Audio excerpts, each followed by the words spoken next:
Hey, what's up mga kaballers? Maligayang pagbabalik sa aking channel. Halina't pag-usapan natin ang balita patungkol sa Warriors Bulls. May nilabas na trade na. At ang balita patungkol sa mas gumanda nga daw mga kaballers ang pangangatawan ni Anthony Davis ngayong season. Tara na't pag-usapan natin yan dito sa Basketball Hot Shots.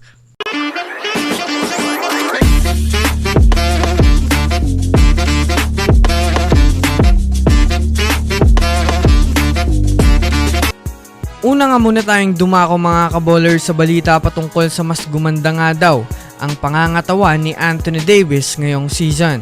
Kung susumadayan nga natin mga kaballers, kilala si Anthony Davis ng mga nakaraan bilang isang sentro na prone to injury na player dahil na rin naman sa madalas nga po ito mga kaballers madali sa laro at magpahinga. Kaya naman sobrang bumaba nga po mga kaballers ang kanyang value ng mga nakaraan-raan pang season. Ngunit simula last season mga kaballers ay sobrang naglaro nga talaga ng husto si Anthony Davis dahil sa ngayon nga po mga kaballers sa huli niyang naging 160 NBA games ay 10 beses lang nga po siya mga kaballers hindi nakapaglaro. Yes mga kaballers, 150 out of 160 NBA games na masasabi nga natin kondisyon at talagang maganda ang kanyang pangangatawan ngayong panahon. Bukod pa dyan mga kaballers, mataas rin nga po ang stats ni Anthony Davis ngayon sa Lakers dahil siya rin nga halos ngayon ang nangunguna sa opensa ng Lakers kumpara kay LeBron James. Kaya talagang ibang-iba nga po mga kaballers ang healthy Anthony Davis na masasabi nga natin mga kaballers na sobrang dami ang nagagawa nitong magandang performance sa liga.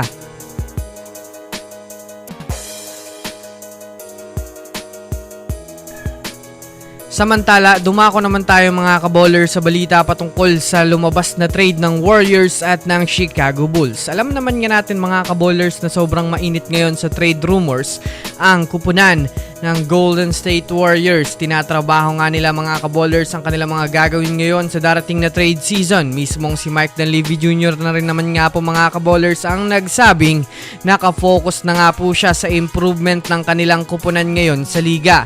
Kumbaga hindi na nga siya mga kaballers papayag na bumagsak muli ang Warriors ngayong season, gayong nagkakaedad na rin naman nga po si Stephen Curry. Kaya naman ginawa na naman nga po mga kaballers ng mga NBA analyst ng trade proposal ang Warriors para makakuha ng bigating player ngayong season. Ayon nga po sa trade proposal, ititrade nga daw ng Warriors sa Bulls sina Gary Payton II, Kevon Looney at Moses Moody kapalit ng isang Nikola Vucevic ng Chicago Bulls. Well, kilala naman nga natin mga kaballers si Nikola Vucevic bilang isang magaling na sentro na maaasahan sa puntos, rebounding at depensa. Kaya talagang maaaring maswerte nga dito mga kaballers ang Warriors dahil na rin naman sa mas mabilis nga itong gumalaw kumpara kay Kevon Looney.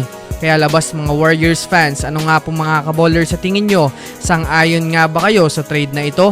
I-comment nyo na yan sa ibaba. So yun lamang mga kaballers, yan lang naman ang pag-uusapan natin ngayon. Pindutin na ang subscribe and hit nyo na rin ang notification bell para sa mga susunod na updates sa mundo ng basketball. Again, this is Basketball Hot Shots. Thanks for watching.